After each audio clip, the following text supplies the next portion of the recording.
हेमा और उसका पति हरिया एक गांव में एक छोटी सी झोपड़ी में गुजर बसर कर रहे थे। उनके घर की छत एकदम कच्ची थी और बस ऐसा लगता था कि एक हवा के झोंके से ना उड़ जाए।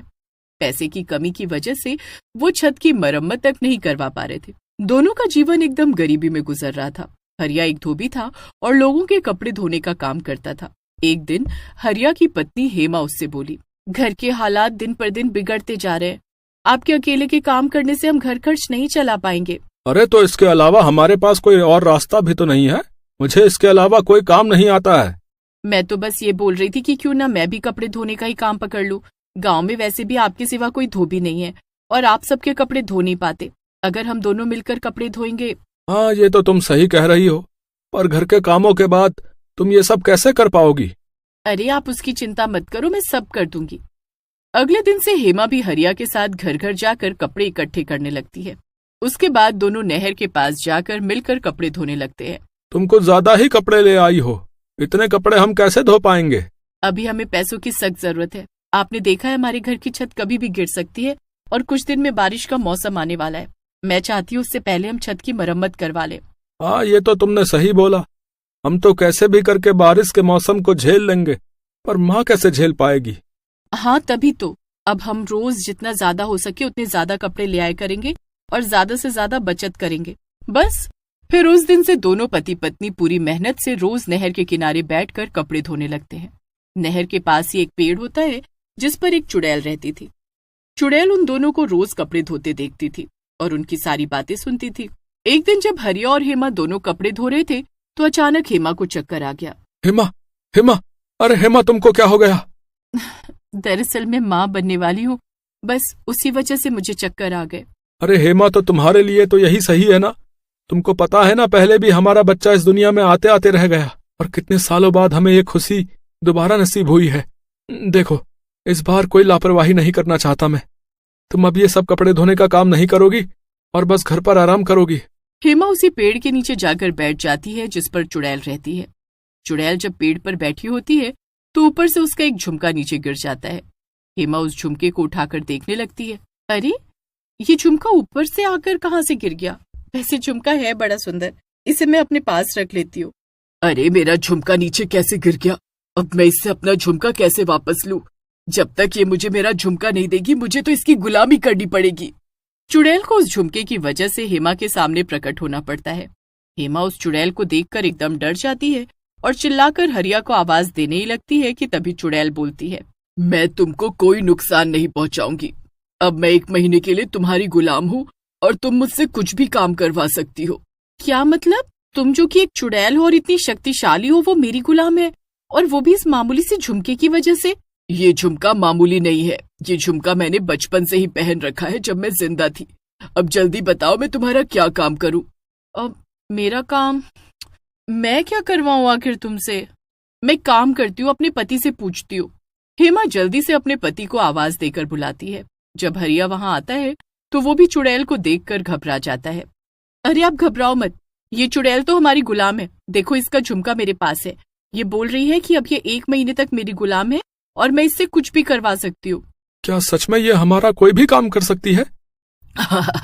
मैं कोई भी काम कर सकती हूँ। तुम मुझे बताओ तो सही कि आखिर मुझे करना क्या है। हरिया और हेमा बहुत सोचते हैं कि आखिर वो उस चुड़ैल से क्या काम करवाए। इतना सोचने पर भी उनको कुछ समझ नहीं आता और वो चुड़ैल से बोलते हैं, आज तुम जाओ और हम तुमको कल सोचकर बताएंगे कि तुमको क्या काम करना है। अच्छा, ठीक है, मैं कल फिर आऊंगी। घर जाकर हरिया और हेमा सोच ही रहे होते हैं कि तभी उनके घर एक बहुत बड़े जमींदार का नौकर आता है। हरिया, अरे ओ हरिया। हाँ भाई, कौन है? अंदर आ जाओ। मैं जमींदार जी के घर काम करता हूँ। उन्होंने ही मुझे यहाँ भेजा है। उनके घर में शादी है। घर में करीब 50-60 मेहमान आए हुए हैं और महीने भर यहीं रहेंगे। जमींदार जी ने बोला है कि अगर तुम रोज उनकी हवेली के और सब मेहमानों के कपड़े धो पाओगे तो वो तुमको रोज के 2000 रुपए देंगे। 2000 रुपए सुनकर हेमा और हरिया की आंखें फटी की फटी रह जाती हैं। अरे चौंक गए ना। पूरे गांव में बस तुम ही एक धोबी हो भैया, इसलिए वो इतने पैसे दे रहे हैं। वो नहीं चाहते कि उनके इकलौते बेटे की शादी में कोई भी कमी रह जाए और उनके पास इतना पैसा है कि ये 2000 रुपए रोज के तो कुछ भी नहीं, पर जो है काम बढ़िया होना चाहिए। कपड़े तो मैं बढ़िया तरीके से धोता हूँ भाई, पर मैं अकेले इतने कपड़े नहीं धो पाऊंगा। मेरी बीवी भी पेट से है तो वो भी मेरी मदद नहीं कर सकती। हरिया की बीवी हेमा हरिया को इशारा करके वो झुमका दिखाती है और हरिया उसका इशारा एक बार में समझ जाता है। तुम चिंता मत करो भाई, मैं सारे कपड़े धो दूंगा। तुम जितने मर्जी कपड़े दे दो, मैं सब धो दूंगा और एकदम बढ़िया तरीके से धोऊंगा। पर अकेले कैसे धो पाओगे? अरे वो सब मेरा काम है, मैं दिन रात लगाकर धोऊंगा, पर मैं धो दूंगा। ठीक है, फिर कल से मैं नहर पर रोज गंदे कपड़े भिजवा दिया करूंगा। जमींदार का नौकर वहां से चला जाता है और उसके जाने के बाद हरिया और हेमा बहुत खुश होते हैं। देखो जी, भगवान जब मदद करते हैं तो किसी भी रूप में कर देते हैं। आज ही हमें इतना काम भी मिल गया और आज ही काम करने वाली भी। अगले दिन हेमा और हरिया दोनों नहर पर पहुंच जाते हैं। थोड़ी देर बाद वहां जमींदार का नौकर ट्रैक्टर भरकर कपड़े लेकर आता है और नहर के पास उतार देता है। अरे बाप रे बाप, इतने सारे कपड़े! ये जो है कल तक सब धुले हुए मिलने चाहिए। रोज तुमको इतने ही कपड़े मिलते रहेंगे, ठीक है? और रोज आकर जमींदारन जी से अपना हिसाब करके ले जाया करना।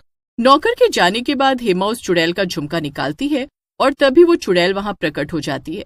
बताओ क्या हुक्म है? हमने सोच लिया है कि हमें तुमसे क्या काम करवाना है। बताओ फिर मैं क्या काम करूं? वो देखो गंदे कपड़ों का ढेर। ये सारे गंदे कपड़े तुमको अच्छे से धोने हैं। याद रहे कि कोई भी कपड़ा गंदा न रह जाए और न ही किसी कपड़े को कोई नुकसान पहुंच पाए। इतने सारे कपड़े? क्या पूरे गांव के कपड़े इकट्ठे करके लाए हो मेरे लिए? खैर, अब जो है वो करना तो पड़ेगा ही। मैं ये सारे कपड़े धो दूंगी। हरिया और हेमा आराम से पेड़ के नीचे बैठ जाते हैं और चुड़ैल नहर के किनारे बैठकर कपड़े धोना शुरू करती है। वो एक के बाद एक कपड़े ऐसे धो रही होती है कि मानो उसमें किसी ने कोई मीटर लगा दी हो।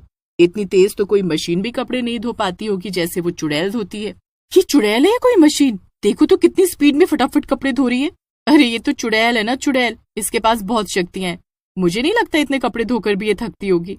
चुड़ैल सारे कपड़े ऐसे फुर्ती में धोकर सुखा देती है कि हरिया और हेमा हैरान ही रह जाते हैं। कपड़े सुखाने के बाद चुड़ैल उन दोनों के पास आती है। मैंने सब कपड़े धो दिए हैं, अब बताओ दूसरा क्या काम करना है? इन कपड़ों को सुखाने के बाद तय बनाकर इसी गठरी में बांध बांध कर रखना है। ठीक है, मैं कर दूंगी। सारे कपड़े सूखने के बाद चुड़ैल उनको फटाफट तय बनाकर गठरी में बांध कर रख देती है। उसके बाद वो फिर से हेमा के पास आकर पूछती है, अब मुझे कौन सा काम करना है? तुम जाकर अपने पेड़ पर आराम करो, यही है तुम्हारा काम। ये सुनकर चुड़ैल हैरान रह जाती है और हेमा से बोलती है, मैं तुम्हारा 1 महीने तक कोई भी काम कर सकती हूँ, पर फिर भी तुमने मुझे कोई काम नहीं दिया, ऐसा क्यों? क्योंकि हमें जिस काम में मदद चाहिए हम बस वही काम तुमसे करवाएंगे। तुमने हमारे लिए जो किया वो कम नहीं है, इसलिए अब बस तुम भी जाकर आराम करो। चुड़ैल हेमा की बातों से बड़ी खुश हो जाती है। हरिया सारे कपड़े हवेली पहुंचा देता है और अपने पैसे लेकर घर आ जाता है। उस दिन हेमा और हरिया बड़े ही खुश होते हैं। ये सब उस चुड़ैल की वजह से ही हो पाया है, वरना हमारे बस की कहाँ था इतने कपड़े धो पाना। हेमा और हरिया उस रात बड़े सुकून से सो पाते हैं। अगली सुबह वो फिर से नहर पर जाते हैं और फिर से चुड़ैल उनके सारे कपड़े धोकर सुखा देती है और फिर तय बनाकर गठरी में बांध देती है।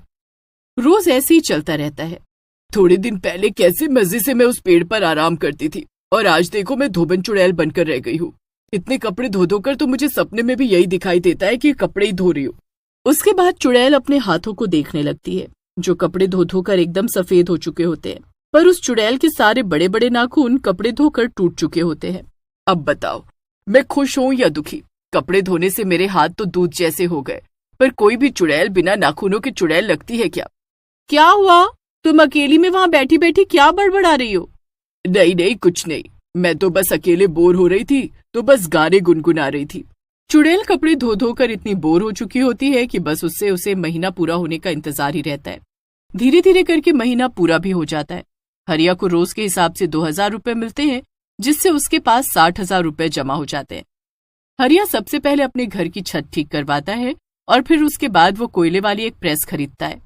अरे वाह, ये तो आपने बहुत ही अच्छा सोचा। आज 1 महीना भी पूरा हो गया। आज जमींदार के घर की शादी में निपट गई और चुड़ैल के काम का भी आखिरी दिन है। हरिया और हेमा दोनों चुड़ैल के पास जाते हैं। चुड़ैल बड़ी खुश होकर पेड़ से नीचे उतर कर आती है। अब तो मुझे आजादी दे दो। चुड़ैल अपना झुमका लेकर पेड़ पर चढ़ जाती है। उसके बाद हरिया और हेमा भी अपने घर वापस आ जाते हैं और एक सुखी